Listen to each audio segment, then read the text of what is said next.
What about a former teammate of yours that you owe money to? We got him on the line. Who's that? Oh, Bobby Richardson. That's my buddy. Bobby, how you doing? We got Moose on the line. Well, Moose, I am so glad. How are you doing? Bobby, I'm doing good. I got my voice back.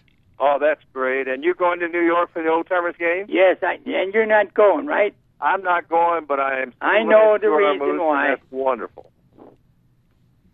So, Bobby, how much does Moose owe you for all the times you covered first base from getting those pop-ups? 9 he times paid 5. me by having me as his guest at the Yankee Fantasy Camp all those years he headed it up. See that? I owe him. No, we pay good. We pay, you sure do. You better believe it. Yes, sir. Yeah, Tony Kubek, see, I talked to him a couple of days ago, Bobby, and my voice has come back, and I feel great. Oh, that's great. It turned out good. I went to the hospital. I got all my radiation and chemo and everything, and I'm feeling a lot better. That's great, Moose. Well, I'm 95% better.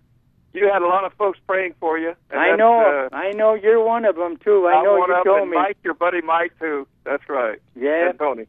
Tony, well, yeah. I'm honored to be on the program with you. I'm ready. What are y'all talking about? I'm ready to get off. You're on your own now. Okay. I'll tell you what, another guy who's in the hospital, hope he's doing well, was Don Larsen. He was in rehab. Yeah, no, Don, I talked to him last week. He's coming to New York. Oh, good. I'll see him there. Thank you, Moose. We'll let you get going. All right, Bobby. Moose, good to talk to you, my friend. Nice talk. Tell your wife I said hello and the kids. I will, Moose. And okay. Thanks, guys. Thank you. Yes, sir. Bobby, David, Spada, they don't make them like Moose anymore. Well, they don't. That's right. I agree with that. And I'm so glad you called me and that I got to even speak to him before he's going to New York. And so you're not going to Old Timers Day this year? I'm not going. I've played my first Old Timers game. I was 31 years old. And I've been back just about, I think I missed one or maybe two along those lines. So I think it was 3-4 years ago now, I got a base hit. They had me DH, and I hit the ball over the left fielder's head, and I was running down to first base, and Cliff Johnson was playing first base, and he stopped me and said, "You stay right here. I don't want you to have a heart attack. Put a runner in for me." And I thought, well, that's a good time to retire. And so I did. In the last 2 years, I coached first base or third base with Moose. And so this year I'm going to turn it over to him, let him have the whole thing. Who's the oldest guy who plays nowadays in those games? I might have been one of the older ones up until 3 years ago. I'm 75 now, so You're just a kid.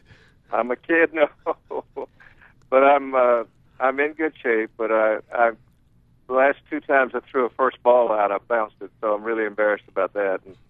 No more second base for you, huh? Yeah, that's right. Steve Sachs had trouble making that throw at Yankee Stadium from second base, too. In his prime. Well, that's what I should have done. Instead of making like as a pitcher, I should have made a second base throw. Threw it high. Okay. Now, listen, those are wonderful days. I played at a great time with some great players, not only Moose, but Mantle and Maris and all those guys. Yogi's still, well, he'll be there, and of course Whitey will be there, I think. So they're all doing all right. Okay. And you used to room with Tony Kubek, is that right? My whole career, practically, in the minor leagues and the major leagues, right. What was he like then? Well, Tony is probably the most learned guy I've ever met. He just knows everything. He'd be a great commissioner of baseball. And then, of course, he and I both decided we had other priorities. We wanted to spend more time with our families, so we both retired early. We were 31 years old when we got out of it. Actually, Tony was 30 because he retired the year before I did.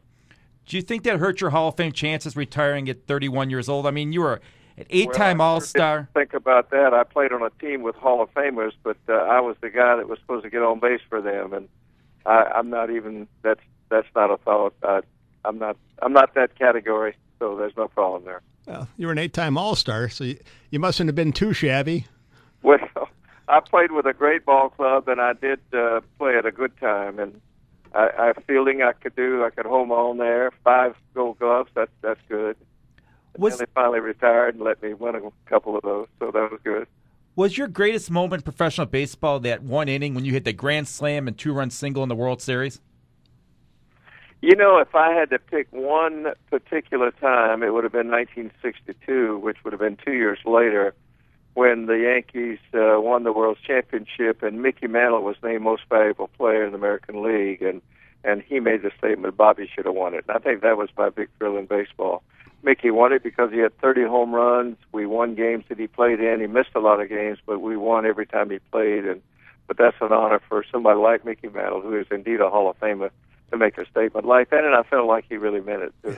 62 was also that World Series where Willie McCovey hit that line drive about as hard as anybody's ever hit a baseball, and you were there to catch it. Everybody said I was playing out of position, but I just didn't know it. How hard was that ball that he hit? Well, it was hard enough that 45 years later, I saw him for the first time, 45 years later, and his response to me was, "I bet your hand is still hurting." And I said, "You hit it hard." Those Yankee teams, it seemed like Moose said, there was a lot of camaraderie. You guys all got along together. You went out, drinking, partying. Did you kind of miss those days?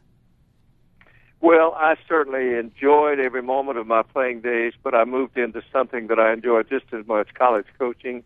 I had some of my teammates' sons playing for me. Whitey Ford's son was my #1 draft choice his junior year. Shortstop, Rizzuto's son played Al Worthington's son, and Yankees and Mets came down and played our ball club, and we finished second in the nation. And if you'll notice, South Carolina's right there this year. They won it all last year, and they're right in contention to do it again this year. It's not easy coaching in South Carolina because it seems like all these college players want to play at the Arizonas, the Texases, and South Carolina, you don't have the weather you have down there. Well, if you'll look back, maybe 10 times now, we've been out there and finished first, second, or third in the College World Series. So, say that again. It seems like no, I know what you mean exactly. I mean, that's an accomplishment. Well, it is. It is. You're right. Because, when I took over, it was not a good program at all. Our assistant football coach was the baseball coach out there, but I think the key to our success was the Yankees and Mets came down and played our ball club and just put us on the map. And right after that, we finished second in the nation. We're 51-6, and Texas beat us in the final game of the College World Series. So then I retired from that, and my assistant coach, I turned the team over to him, and he finished second in the nation in 77. And then Ray Tanner's been there now a good number of years, and they've been back a good number of times. So now what do you do with your time? Well, I have 15 grandchildren, and I spend a lot of time. My 2 boys are both pastors, one in Michigan. My daughter is a missionary in Kenya in Africa, so a lot of my time is spent with grandchildren. I just had one leave this morning, and I have one coming in tomorrow, in fact. So I spend a lot of time with grandchildren. I see you officiated Mickey Mantle's funeral. How did they choose you to do it? Well, Mickey and I were buddies. We had a little place together in Boone, North Carolina at Grandfather Mountain, and at Roger Maris's funeral, Roger was just 51, I was the one that was asked to represent the Yankees and have the eulogy at Maris's funeral. And Paul Barrett, he on the motorhome going back after the service, he said, "I want you to have my funeral." And he reminded me over the years, we spent a lot of time together. We talked about it worked out that I spent those last days with him. He really came through for the Lord, and we had a wonderful service, very humbling experience to have a funeral for someone like Mickey Mantle. But the Lord blessed his family. His son also came to know the Lord right after that and went on with an early, untimely death. But it's been something that I was a little bit younger, but I've had about 7 of my teammates' funerals, including Clete Boyer and Enos Slaughter and Dick Hauser and just several others besides that. Yeah, and I'm not a pastor. Everybody thinks I'm a pastor. I'm not. My 2 boys are, but I was just a layman. You're just a good speaker?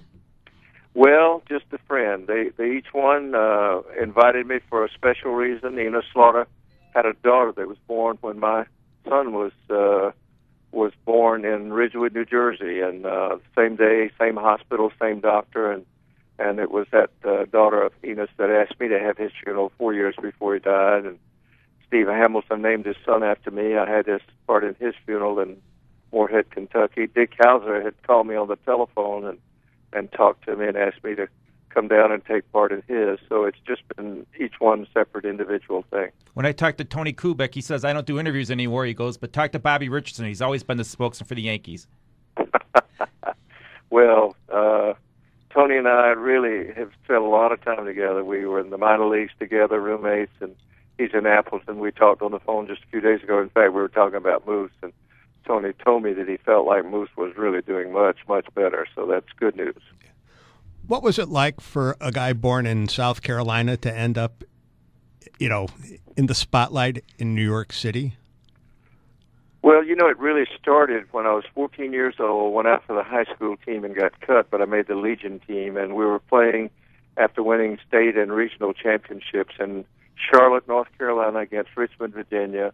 And before the game, they took us out to see the film, and the film was Pride of the Yankees, story of Lou Gehrig, and I just thought, man, what a great organization. And the next year, the New York Yankees had a farm club that had spring training in my hometown of Sumter, and Mayo Smith was the manager.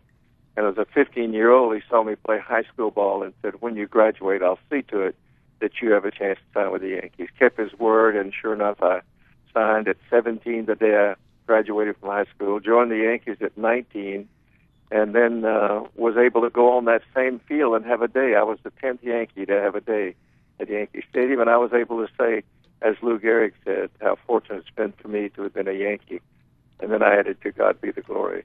And then retired and became a college coach, and then an administrator. I was an athletic director as well at Coastal Carolina, Liberty University, and then even assisted the chancellor at Liberty. And then retired again in 90, but now spending a lot of time. So I still have wonderful opportunities to speak around the country. Tony's right, I do have some unusual opportunities. Tony is probably one of the best spokesmen in the country, but he just spends time around Appleton, Wisconsin, and does what he wants, and I'm so glad he was inducted into the Broadcasters Hall of Fame. He deserved that. And I mentioned earlier he'd be a good commissioner of baseball. He really would have. What do you think about William White? He had that book that just came out. He was a president of the National League, and he's basically won't even talk about baseball anymore. He goes, I've had it with it. Well, I haven't read his book, didn't know about that, but I can see where, for instance, Tony, when they had the strike in baseball, he was making $500,000 a year, and he just walked away, and he hadn't been back. Now, he's not necessarily mad with baseball. He keeps in touch with all of his friends and so forth, but it's hard when you move out to watch games. I can watch several innings at a time, but I can't sit down and watch a whole ball game. I'd rather be outside doing something or playing, but I was able to move into coaching. Then I had boys that played, and they were captains of their college teams.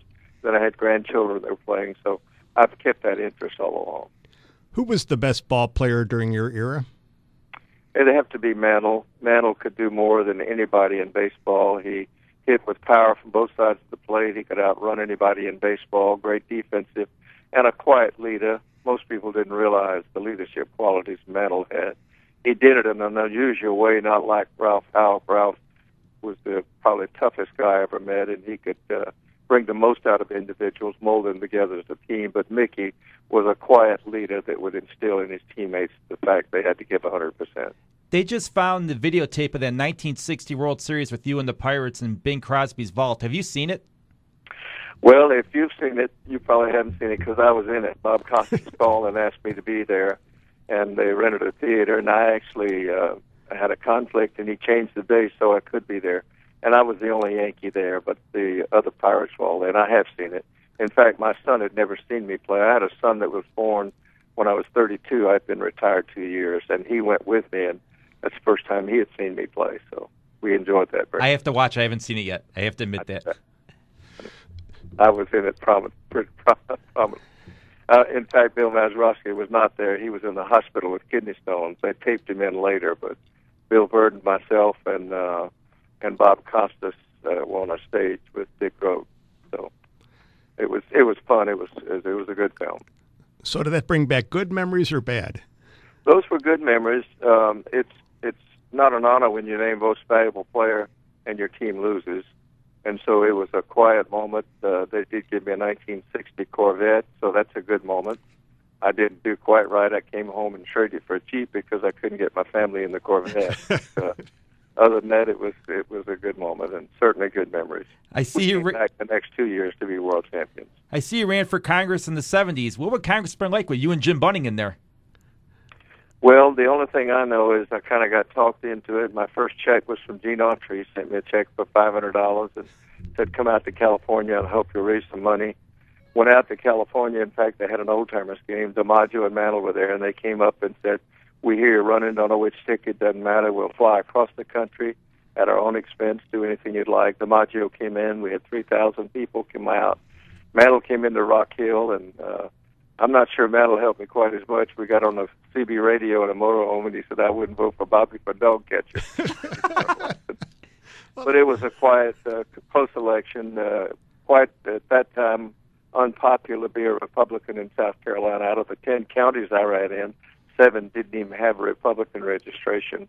But it's still close, 1,500 votes out of 128,000. Jimmy Carter came in and campaigned against me right at the end when it looked like I was going to win. But I've never done anything else other than several years later when Reagan ran, our governor and Strom Thurmond were both for John Conley, and General Mark Clark and I headed the state of South Carolina for Ronald Reagan.